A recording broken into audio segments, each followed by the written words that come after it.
Here's how you can solve a 3x3 Rubik's Cube.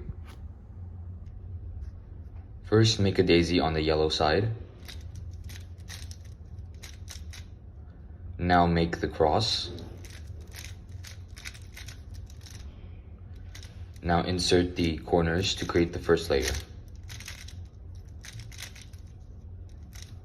Now just insert these edge pieces to solve the second layer.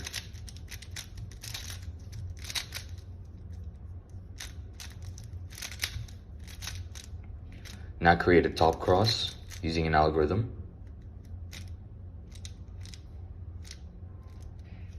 Align the cross edges. Now orient these corners. And lastly, solve the corners. If you want to watch the full guide, check my channel out.